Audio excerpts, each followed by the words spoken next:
Olá, está no ar o Estúdio C, o programa cultural aqui da TV Câmara. Essa edição fala de poesia como forma de resistência e autorrepresentação de mulheres negras. Hoje você vai conhecer um pouco melhor o trabalho do coletivo Pretas Palavras, aqui de Rio Preto.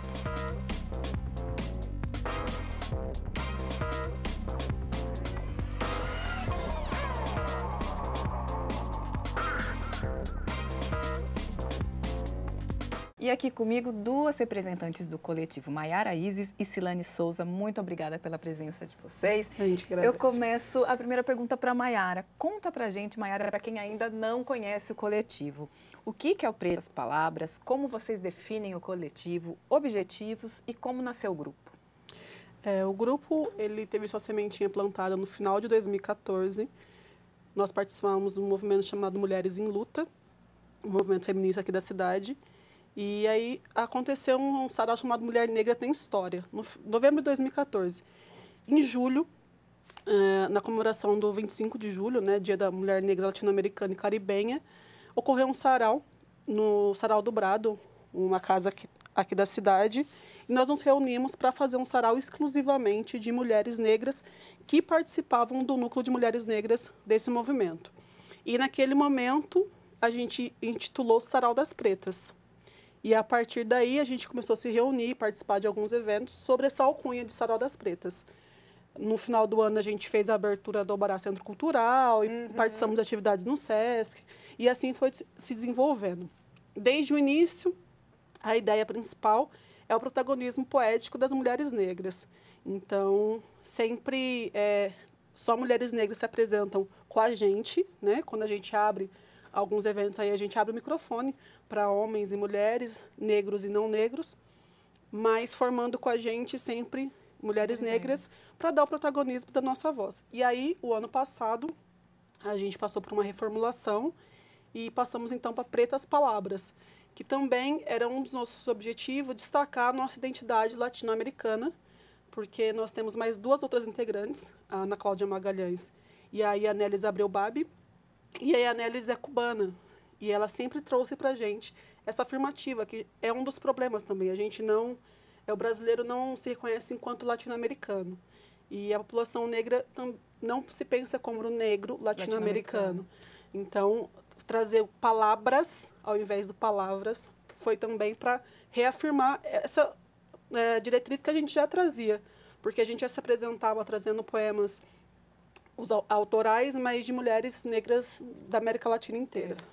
Silane, conta pra gente, a Maiara falou que são 4 mulheres à frente. Quem são essas mulheres? Qual a formação de vocês? Onde vocês atuam? Lá são encontro de poetas, mas que experiências anteriores vocês trazem, né? Bom, nós somos diversas, eu costumo falar, né? Eu tenho formação em serviço social, a Maiara em jornalismo, né? A Ana e a Janis em letras, né? E então cada uma traz um pouco da sua experiência nesse sentido. Atualmente eu não estou trabalhando, né? Mas assim, nem a Maiara também, né, Má? Mas as meninas já atuam, né? A Ana, ela tem um emprego fixo dela, ela também desenvolve trabalhos como artista plástica, que ela faz para vários locais, né, do país. E a Janis, que ela também dá aula. Então, ela continua com o projeto de dar aula e a gente carrega esse projeto do coletivo também, de poesia. E toda essa diversidade, essas mulheres plurais, isso também se reflete na produção de vocês? Se reflete. São diferentes olhares sobre essa questão da mulher negra. Sim, exatamente. O bom é que, assim, a Maiara, ela traz uma pegada da cultura que ela tem sobre a religião de matriz africana. A Ana traz essa pegada da arte também que ela faz, né, com a poesia. A Janis, com essa vasta experiência e também vivência que ela tem lá de Cuba, né, com a cultura cubana, então ela traz bastante poema relacionado à cultura cubana. E eu, além de fazer alguns poemas autorais, a minha pegada é mais romântica, né, e um tanto quanto erótica, mas eu também trago representação da mulher nordestina, né, daqui do país. Bacana. Maiara, você já conheceu a produção uma da outra? Vocês, antes do coletivo, já divulgavam a própria produção?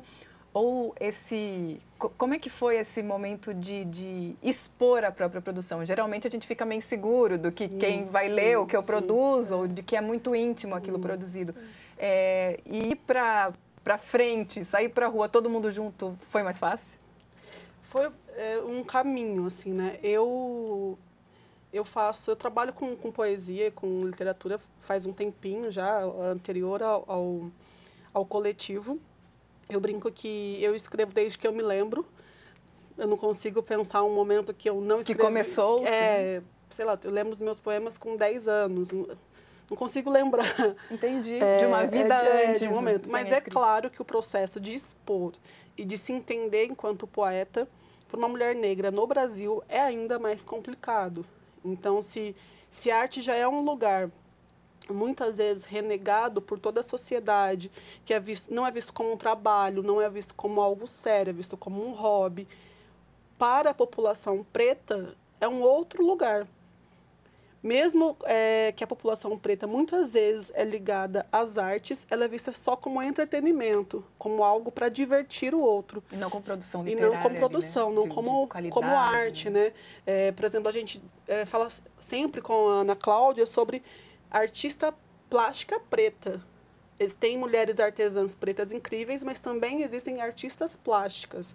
Porque também a sociedade nos coloca em caixinhas. Não, você pode ser artista preta, mas só artesã, só a dança. A poesia, ela acaba ficando no país, nesse lugar mais erudito. No entanto, a poesia, principalmente a poesia oral, ela está totalmente ligada às nossas matrizes africanas.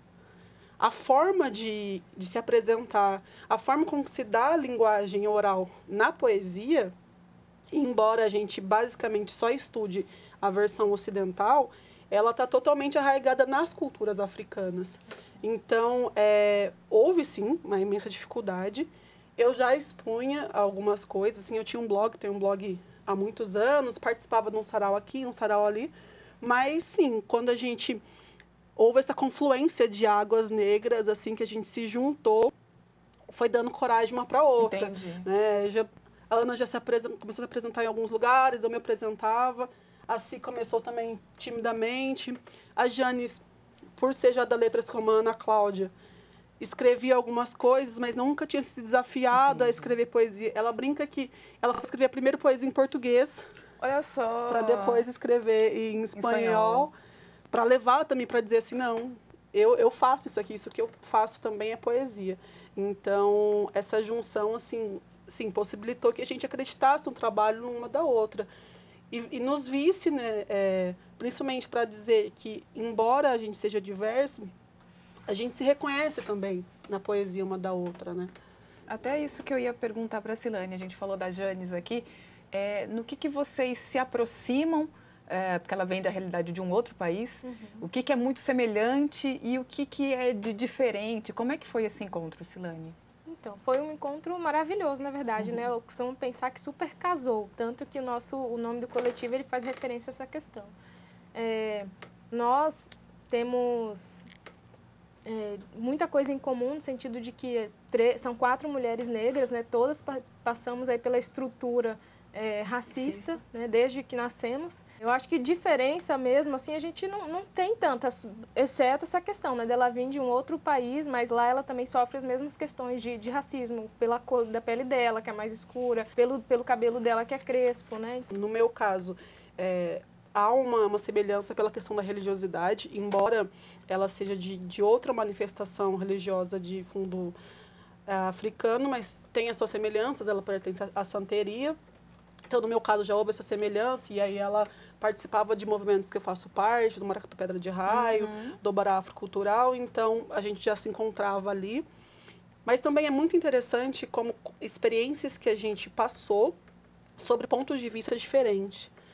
A gente fez uma atividade, a gente tem feito uma atividade toda a última terça-feira do mês no SESC, e aí a gente sempre faz uma discussão acerca de um livro, e os olhares que a gente estava dizendo sobre a infância de uma menina preta, ela trouxe uma outra construção, né? Pela realidade dela ser diferente, uma realidade cubana, e não só isso, pela construção da própria estrutura familiar dela, ela trouxe. Então, isso também é muito interessante, porque a gente, vira e meia, a gente se descobre, porque coisas que a gente acha, mesmo entre nós três, eu, a Silane e a Ana, que somos brasileiras, a gente acredita que tenha passado pelo mesmo processo, pelo mesmo caminho, a gente se descobre completamente diferente. E isso reflete na escrita de cada uma também. Silane, para você, o que é escrever? É se desnudar, é se reconhecer, é se compreender, é um pouco de tudo isso junto? Exatamente, é um pouco de tudo isso junto, né? Cada uma traz aquilo que tem dentro de si, né? Você entrar nos poemas da Ana, por exemplo, nossa, você viaja, faz uma viagem, né? Os meus, como eu disse, tem uma pegada mais amorosa, porque eu acho que a gente também não é só embate, né? A gente também é amor, a gente também precisa de amor e precisa também reproduzir isso nos nossos escritos, né? Acho que falta. Silane, eu queria saber se nessa experiência pós-coletivo e de uma dedicação maior à poesia, se você se encontrou uma outra Silane também. Se a escrita te ajudou a encontrar uma outra perspectiva sobre você, sobre ser mulher, sobre ser negra, como é que é isso? Sem dúvida, eu acho que todas nós passamos um pouquinho por isso, né? Mar já fala que ela, desde que ela se entende por gente, ela sabe, ela já escreve, né? Mas assim, como eu vim de uma formação totalmente diferente, né? Que eu fiz serviço social, aí depois que eu vim timidamente tendo contato, inclusive no início eu sempre vinha trazendo poemas de poetas brasileiras, né? Nordestinas, tal, negras, e não tinha pensado em escrever. Olha só! E com a força das meninas, né? Com as meninas sempre falando, me encorajando, aí eu comecei a escrever também, né? Então, meus contos ainda são bem curtinhos também, são tímidos, né?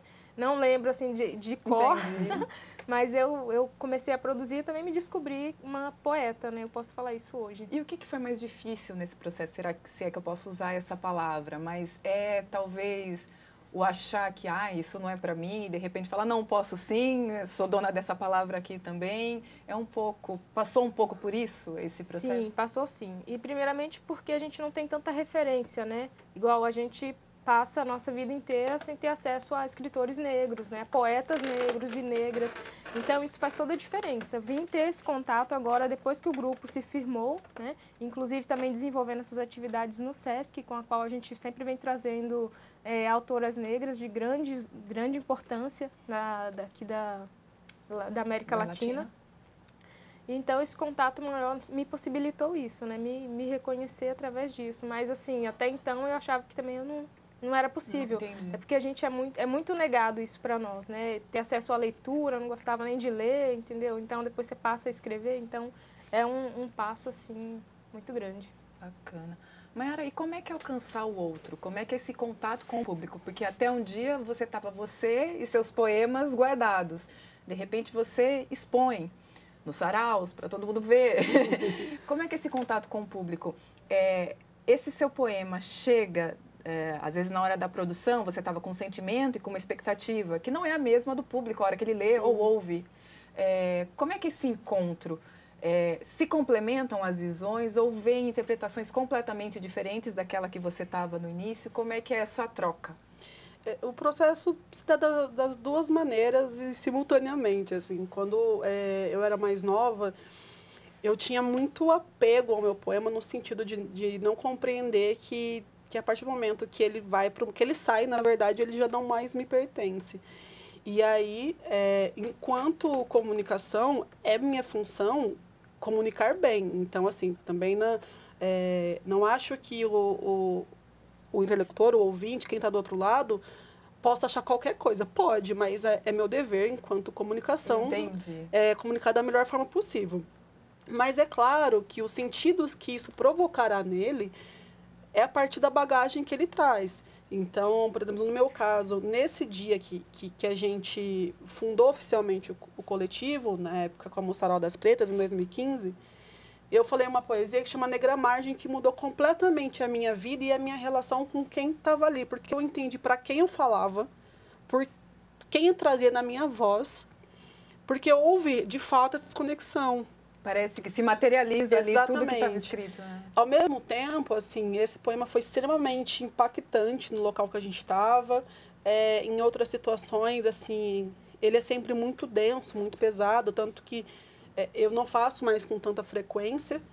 E, ao mesmo tempo, coincidiu que no mesmo ano eu fui fazer um lançamento de um outro coletivo que eu participava à época, e não teve o mesmo impacto, porque não era sobre aquelas pessoas. Entendi. E, assim, então, a minha mensagem continuava a mesma, a minha comunicação estava sendo realizada, mas aquele interlocutor não se reconhecia, porque não era sobre ele, não era para ele. E é preciso compreender isso também, né?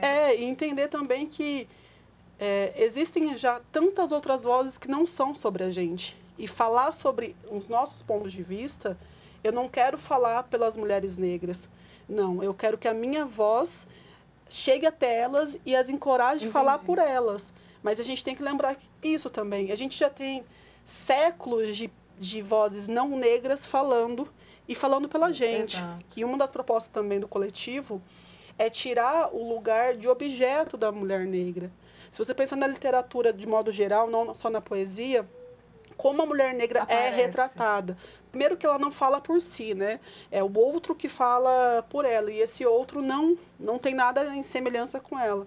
E é sempre um lugar da hipersexualização, do subalterno. Então, dos pressupostos do nosso coletivo é isso. Olha, é a nossa voz. A gente fala pela gente. Não, ninguém precisa mais. Então, quando eu falo, eu carrego as vozes de todas as minhas. Mas eu não falo por elas. Por todas, né? Mas eu não falo por elas, Silane, e quais temas relacionados às mulheres negras, aqui a Mayara já citou alguns, mas quais temas relacionados às mulheres negras são mais recorrentes na sua obra? O que você gosta mais de abordar? O que você não admite mais silenciar? Isso. Como eu já disse, né, eu tenho essa pegada mais amorosa, né, então eu tento descrever nos meus escritos coisas sobre amor, né, sobre sexualidade também, né, a liberdade do nosso corpo, as nossas vontades. Então, acho que isso a gente também não deve mais silenciar, né, porque as mulheres também podem e devem expor suas vontades, seus desejos, sem que isso seja um empecilho para ela chegar onde ela quiser chegar. Então, eu traço um pouco esse perfil. E você, Mayara, o que você gosta quando a gente fala das temáticas todas que envolvem as mulheres negras? O que você gosta mais de expor? O que está sempre muito mais quente ali no seu coração para pôr para fora? Eu já escrevi de tudo um pouco, assim, né? Eu também trabalho bastante com a literatura erótica, trabalho com questões sociais ligadas ao racismo, e questões ligadas à negritude, às afro-brasilidades das matrizes religiosas. Mas até esse processo, ele é interessante porque, enquanto coletivo de mulheres negras, as pessoas esperam, né, determinadas pautas. E a gente se permitir também buscar outras, né? Porque fica aquilo, né? Ah, mas faz aquele, fala aquele e tal. E a gente sabe que são, né, coisas relevantes e que têm que serem tratadas assim. Mas como se comentou, a gente é muito mais que isso, né? Nós não somos as nossas opressões, nós não somos o racismo. A gente é um corpo político, a nossa voz é política e a gente entende isso, né? E a gente se reuniu também por isso, né? Exatamente. Mas quem nos reduz a isso é o sistema, não a gente. A gente não vai permitir que a nossa própria produção nos reduza a isso. Seja pautada, né? É claro que a gente sabe que é um aspecto fundamental do nosso trabalho e a gente jamais vai deixar de elencar isso, até porque, como diz a Stephanie Ribeiro, eu adoraria não ter que falar de racismo, eu acharia fantástico, mas eu não tenho esse privilégio de não ter que falar, trás, né? porque né, a gente passa todo dia, você falando ou não falando. E aí, enquanto ser político, que se afirma que quer transformação, a gente sabe que vai ter que falar. Mas que se o sistema quer nos reduzir a isso, a gente não mais permite. Silane, como é que você vê o campo das autoras negras hoje, no Brasil, ou as latino-americanas, que é com que vocês trabalham?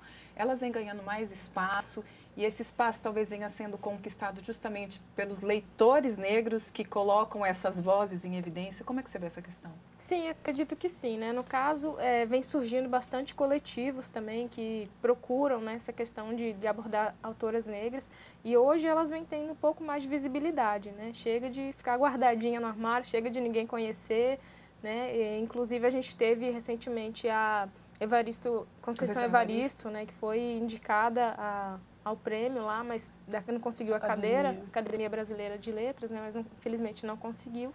Mas assim, ela é uma das referências para nós, inclusive, né, grandiosa. Até isso que eu ia perguntar. Quem são essas autoras que acabam permeando o trabalho de vocês, né, o trabalho do todo coletivo, mas o trabalho também de cada uma? Que nomes vocês citam? Sim, acredito que Conceição Evaristo, Cidinha da Silva, né, que são umas que a gente inclusive vem tratando também lá nos trabalhos no SESC, né? Exatamente. Então, assim, autoras que eu particularmente nem conhecia, então tendo assim um acesso muito grande agora através da troca com as meninas, inclusive, porque uma conhecia algumas, outra conhecia outras e a gente foi misturando assim e tá dando muito certo, assim. E você, Maiara? Esse percurso de conhecer mulheres negras, autoras, né? É um percurso específico, porque a gente não tem na escola, né? Não é trabalhado nas escolas. Então, quando a gente passa a conhecer, é sim por essa maior visibilidade, mas a gente tem trabalhos também de muitos anos. É tem, verdade. Né, o Cadernos Negros, por exemplo, é uma coletânea que tem 41 anos já. Todo ano eles publicam exclusivamente com autoras e autores negros. Um ano é conto, um ano são poemas. Então, a gente já tem um trabalho, por exemplo, especificamente do Caderno de 41 anos, que até 10 anos atrás eu não conhecia, eu não fazia ideia. Né? E a gente está falando de estado de São Paulo. É um coletivo quilomboje de São Paulo, capital. Então, é muito surreal, assim. As referências que a Silane trouxe, a Conceição, a Cidinha, a Esmeralda Ribeiro.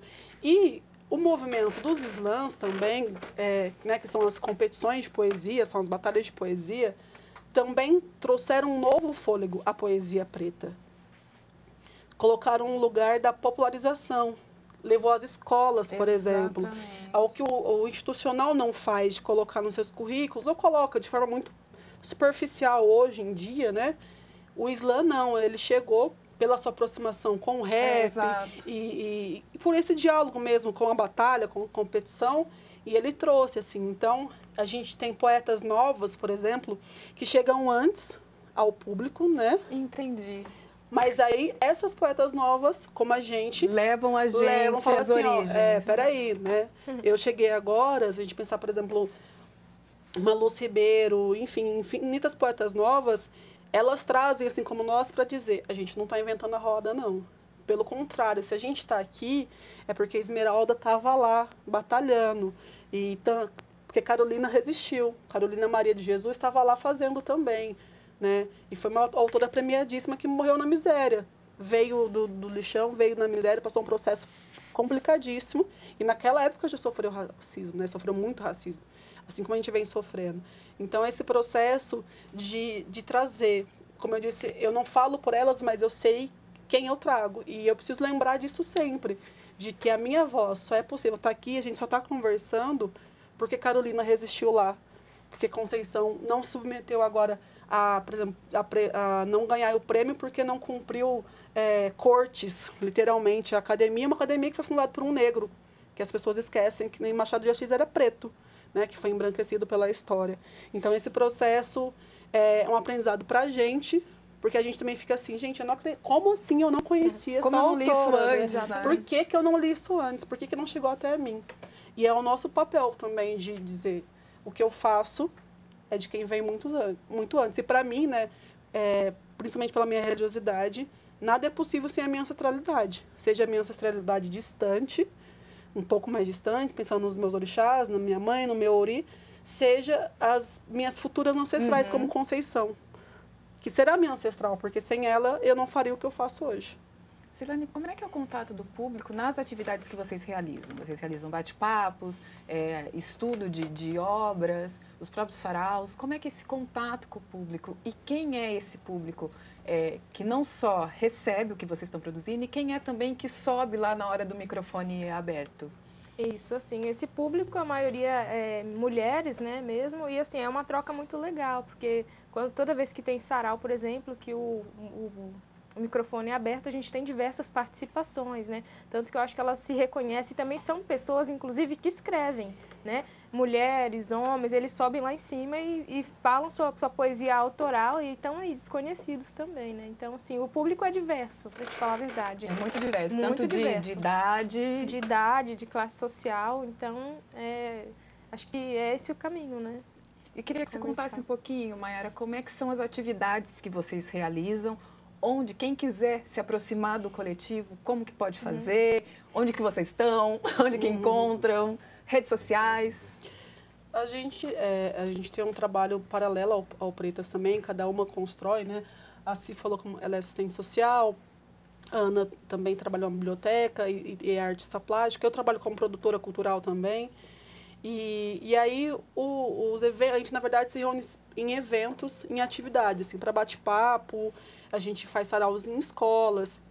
Então, como a gente faz um pouquinho de cada coisa, tanto pulverizado, é mais fácil realmente nos encontrar nas redes sociais. Porque aí, sempre que a gente tem uma atividade, a gente divulga tanto no Instagram, né? No Instagram, @pretaspalabras, lembrando palavras, né, com BR. Tanto no Facebook também, Pretas Palavras. E lá a gente coloca as datas. No Instagram a gente coloca algumas poesias nossas também, sempre que dá a gente coloca uma coisinha. Faz indicações também no Facebook, de compartilhar, de indicações, de notícias ligadas. Porque como a gente conversou aqui, é muito invisibilizado, né? Então também a gente tenta, através das nossas redes, olha, vai sair um novo livro da Cidinha, uma autora nova, cumprir esse papel também de multiplicar, né, essa agenda que é negada pela literatura tradicional, pela mídia tradicional. Eu queria... desculpa, Silene, pode ir. Não, só para complementar o que a Mar falou, né, a gente recebe bastante convite também de escola pública, né, para estar indo palestrar, falar sobre a nossa experiência enquanto mulher negra, né, como que a gente enfrenta o racismo estrutural e tudo mais. Então, acho que essa interação também é muito boa. A gente já realizou e esse mês a gente tem também convites para ir para a escola, só para pontuar aqui, entendeu? Gente, eu queria, para terminar o nosso programa, eu queria que a gente concluísse com um poema de cada uma, que a gente vai poder ver justamente as características de cada uma e a força do coletivo. Quem quer começar? Posso começar, só que eu vou colar um pouquinho, porque não lembro de memória, né? Tá, joia. Ela não tem um título ainda, tá? Como a maioria não gosta de titular, mas diz assim: minhas mãos percorrem as estradas do seu corpo, como um suspiro no pé do ouvido, eu piro o corpo. Dentro de mim, a Via Láctea derrete, escorrendo em meus rios, tua boca me leva ao delírio. Mais uma vez fico a pensar, e de repente me olha, doido para me devorar. Te convido a adentrar, fecho os olhos e nesse universo eu não quero mais parar. Maiara. Vamos lá, ver se sai. Essa poesia se chama Pé de Preto. Patos, patrões, panelas, prepotentes padrões partem para Paris. Preta potência partiu o país perguntando: plateia, palavras pretas prestam? Pare para pensar. Perigoso palavreado, perfil politizado, país prolixo, propenso precipício. Preto padece, perece. Preconceito é política precisão. Preceito para a população preta, porrada, presídio, perseguição. Peleja plausível é poesia preta, poder político. Mas para o povo, política parece provérbio de pessimista pretensão. Projeto patriota, patológica perversidade de pátria pecuarista que permuta paz. Pior pensar o prejuízo, periférico protestante e progressista. Plano perfeito. Passa pano pra pilantra, passa pano pra pilantra e passa pano pra pilantra, pode? Procede? E pro pilintra o pastor prega parábola perigosa, puto pecaminoso? Pro Palerma que provoca prantos, palmas, presidência. Enquanto Patrícia pro pirraio, Patrícia, enquanto Patrícia pro pirraio pede pão, enquanto Patrícia pro pirraio pede pai, enquanto Patrícia pro pirraio pede paz, enquanto Patrícia pro pirraio pede meu filho, paciência. Obrigada. Emocionada que eu termino essa entrevista. Meninas, muito obrigada pela participação. Eu te agradeço. Esse programa fica por aqui. Se você quiser rever, você pode acessar nosso canal no YouTube. Estamos lá como TV Câmara Rio Preto. Nos siga também nas redes sociais. Até o próximo encontro. Até mais!